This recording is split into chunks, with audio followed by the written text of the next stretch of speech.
Hala. Yeah. Kuya, dira mo duha kuya para oh.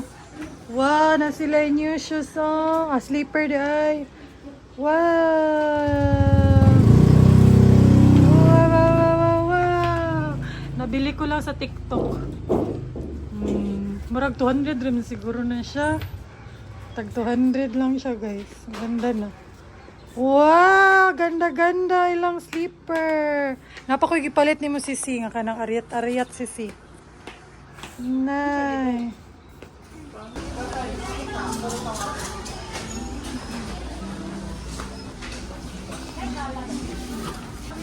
Oh, kana lang. Ito.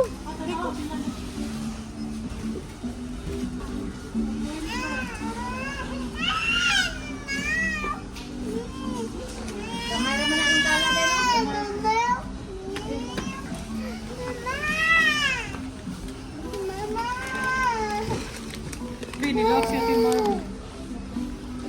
Kulit. Napkin, apa tayo napkin yan?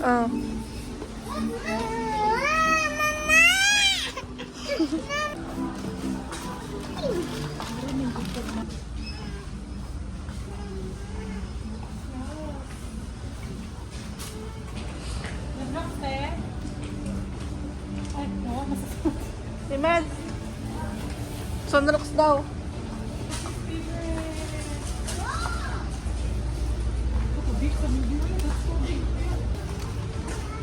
Small tayo? Do you want one?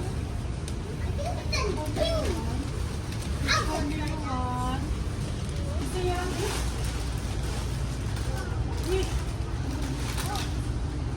Ano ko yan? You get 5 here. 3 pieces. 5. 3 pieces. Oh, ito. Ito mo.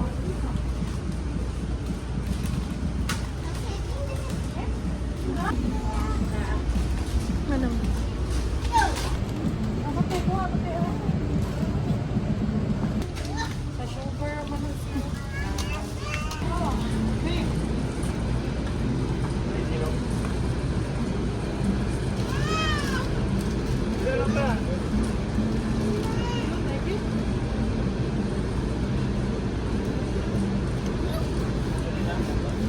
A nice day look. Nice day look.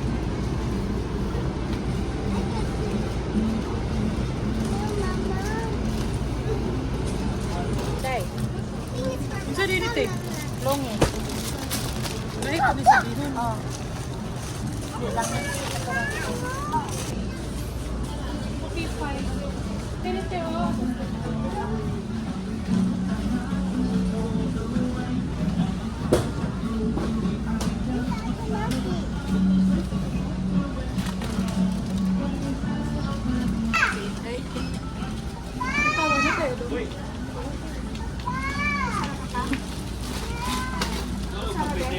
Wala pa, kami ni Agin sila.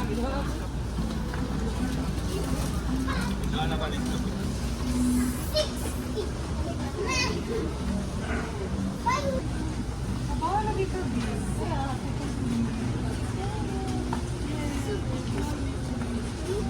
Kaya kay pangante, oh. Bongga, beef loaf. Ha? Lawan.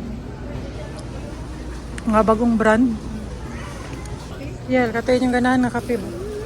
Kana to, di ba? Itong green. Okay ra pud ba siya kay yung calories guys, baka ganahan sila ani. Yung calories kay gamay ra. 80 calories sa di ay pero ang Nescafe mong good 100 kapin. So arang-arang na lang ni siya. Weird, walay coconut oil diri nga grocery. Wala gyud. Puro mga palm oil, vegetable oil. Ay nalibang. Ay nalibang. Fine, Papa, fine. Wow, yahay. Hi, yahay.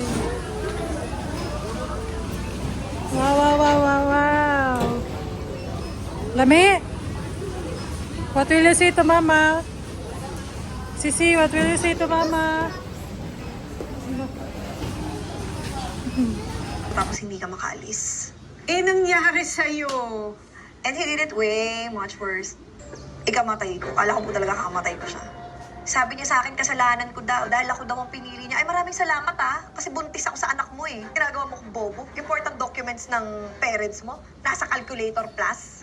Lalayas dapat ako. Nung ginawa niya, kinaladkad niya ako. Papasok. Sugat-sugat pet ko. Buntis mo ako nun. Ay lang yung isip pagmamahal. Mahal ko kaya ko fixin. Tapos, may kids. Sa marriage. Di ba inaabot ang isang taon? Opo, ako naman. Andiyan ako ready for... Kung may nag-change to. Before, ako na sinabi ni 11 p.m. 11 p.m. nandiyan na yan. Pero, mga around October, try sa sarang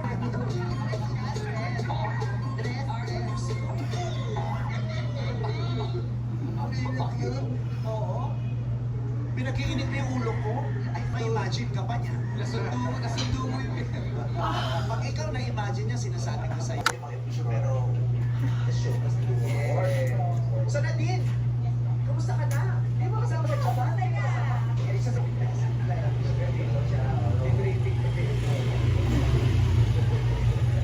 Ako po ngayon. Ay, talaga, pagkalan ko naman. Kapuyo eh. Okay. So, Ayan, tapos ko lang. Para naka 1 hour 30 minutes ako. Kapagod. Hindi na ako nakapag-grocery haul. Kasi dumiretso na ako sa exercise. Kasi pupunta kami dun sa bahay ng parents ko today. And I'm very excited. Kami lahat very excited kasi kakain kami ng lechon. So, meron kaming whole lechon later. And shout out sa isang viewer namin na ayaw magpa-mention or ayaw magpa-shoutout. So, pero very generous viewer namin. Kahit noon pa, nagbibigay-bigay na talaga siya and parang late gift niya daw kay Khalil. Kasi natutuwa daw siya pag nakikita sa vlogs yung kumakain-kain kami, like yung may mga kainan sa vlogs or dito sa bahay namin. Pero this time, sabi ko sa kanila, sa amin lahat na doon na lang sa bahay ng parents ko kasi yung pinag-orderan namin ng lechon malapit lang doon sa bahay ng parents ko. And Sunday kasi today, so tamang-tama. Supposedly last week pa yun. Last week niya pa nabigay yung birthday gift niya kay Khalil na lechon. Pero hindi na umabot. And sabi ko sa kanya, pwede ba next week na lang, which is today, kasi wala din yung mama ko last time nung birthday ni Khalil kasi nandun siya sa reunion nila sa Dipolog. So ngayon nakauwi na yung mama ko at least. So yeah, very excited. Kaya din ako merong motivation mag-exercise kasi kakain tayo ng lechon mamaya. Whole lechon.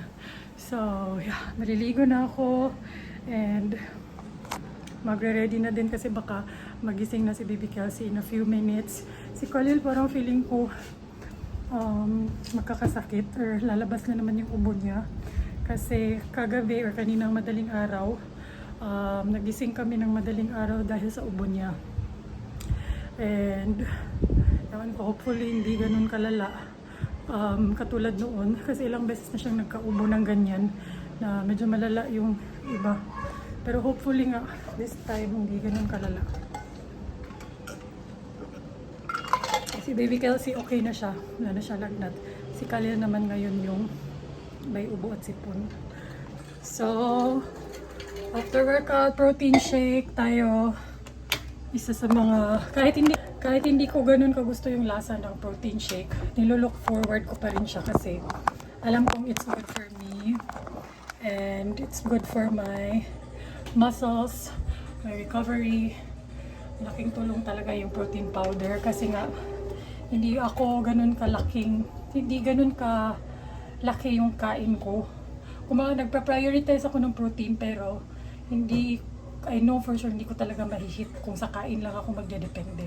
Yung gamit kasi ng protein powder guys is para siyang mag-fill ng gap na pag hindi mo pa nahihit yung protein mo for that day, pwedeng ito yung inumin mo para madagdagan yung protein intake mo for the day. So, ayan kasi one serving 30 grams of protein na siya. Kaya malaking tulong talaga siya. So, yeah. Pasensya na, hindi na ako nakapag-grocery haul. Pero, kasi nag-exercise ako agad. Tapos nalagay na nila yung mga grocery namin na arrange na.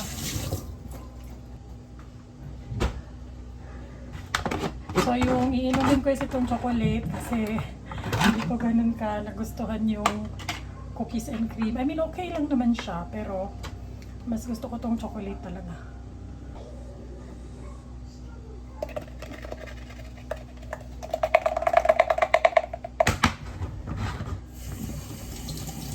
Mamaya, lechon. I'm so excited. Excited ako sa lechon. Kasi alam nyo, pag sabi ko nga dun sa viewer namin na nagbigay nung pang lechon, sabi ko, alam mo, I'm very thankful na ititreat mo kami ulit ng lechon kasi pag may mga handaan kasi guys, yung beses na may handaan dito, di ba? Hindi ako nakakakain ng maayos.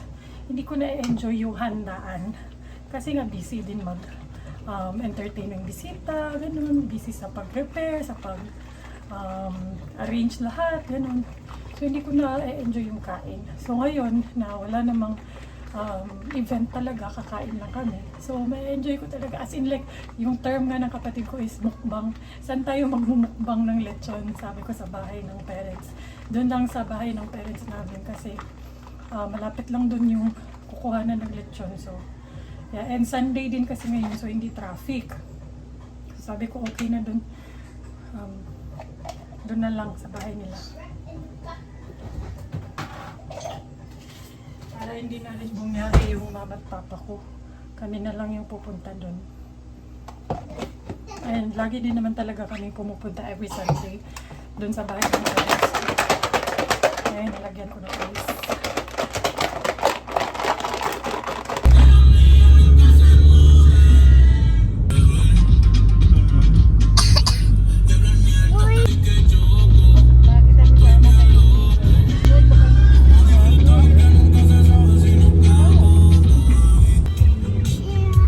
Gana ni Mariel eh. Pwede ni siya kuan pang advance celebration ni Mariel.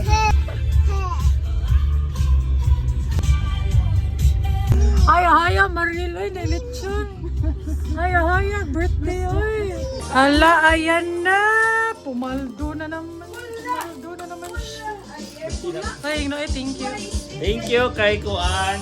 Dili di siya pa-mention man ako. Thank you naman ko niya. Da, pwede kuha sa lechon oy. Ocho. Pwede gamay. Murag minimum na jud daw karon kay Otso. Ay mi. Meron ding ilbang ulam si Papa. Pinakupsan. Buwad. Matcha. Yay! Mukbang na dis! Minta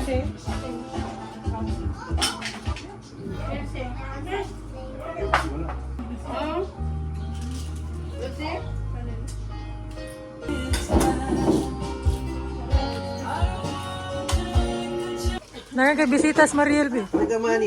Ayaya Marila. Bisita ko. Masa kaila siya. Sisi. Nanay lang. Liwat Brenda.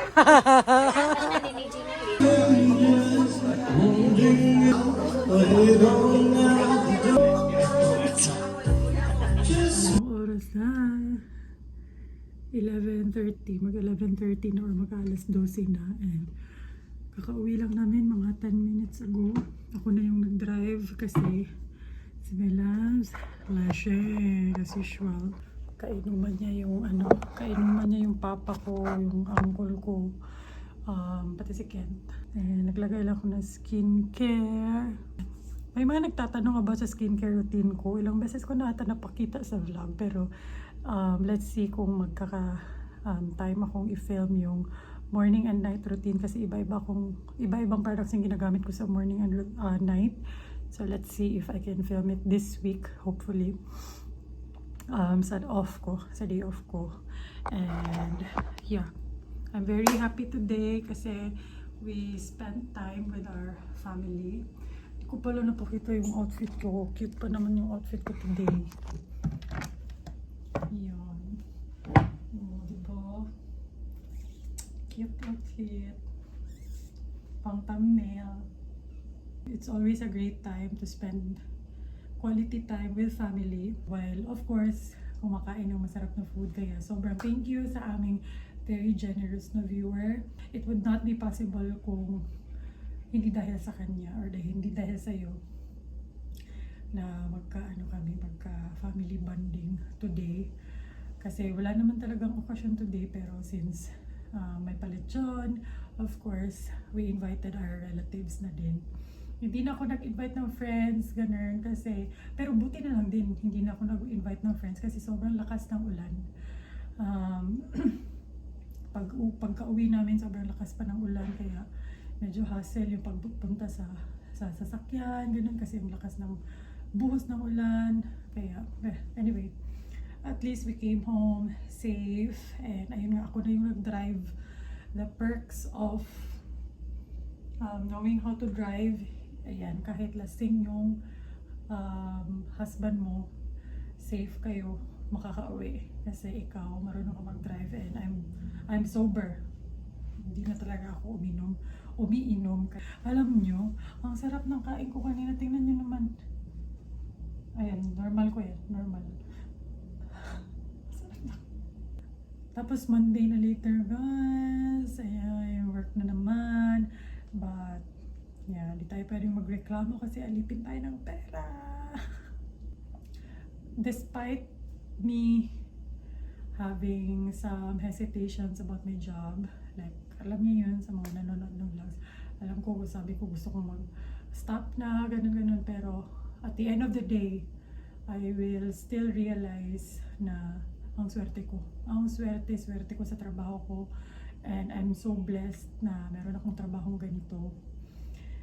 Na nababalance ko yung work and life and mom life, ganun. Kaya pasensyahan nyo na yung mga rants ko dyan. Dala lang yan ng mga hormones, stress. Pero at the end of the day, I promise you, I'm very, very thankful of what I have. Kaya laban lang yun. And that's also the reason why bakit ang sipag kong mag-vlog, ang sipag ko na mag-edit, kasi na-realize ko talaga na I'm very, very grateful. I'm very, very blessed sa lahat. And especially now, my viewer, di ba, na nagbigay ng gift sa amin, monetary gift, tapos sabi niya ibili ng lechon, gano'n. So, all the more akong nagaganahan na mag-vlog kasi ang dami pala naming napapasaya. I've said it before and I will say it again, hindi ko talaga, never talaga pumasok sa isip ko na gusto kong maging sikat, na gusto kong maging Kong TV, ganun, hindi. Never talaga yung pumasok sa isip ko. Ang gusto ko lang is to reach the right people, to reach the right audience na, ayun nga, right audience na magugustuhan yung content namin. Magiging masaya pag nakakapanood ng vlogs, and hopefully we're reaching the right audience. So far, I think we are. Kaya happy na ako dun. As in, happy na talaga ako dyan. Kahit hindi kami mga Kong TV levels, never ko yung inasam talaga. Hindi ako ambisyosa, which is not a negative, negative thing. Being ambitious is not a negative thing. Pero in that aspect lang, hindi talaga ako ambitious enough na tinarget kong maging ganun ka sikat sa vlogging. Hindi talaga. Gusto ko lang talagang yung makapanood sa vlogs namin is yung natutuwa sa vlogs namin. Yan lang yung goal ko. Thank you so much for watching this vlog, and I'll see you tomorrow, Monday. Back to work na naman tayo. Thank you guys, and let me know in the comments kung anong gusto nyong makitang videos aside from my skincare routine. Bye!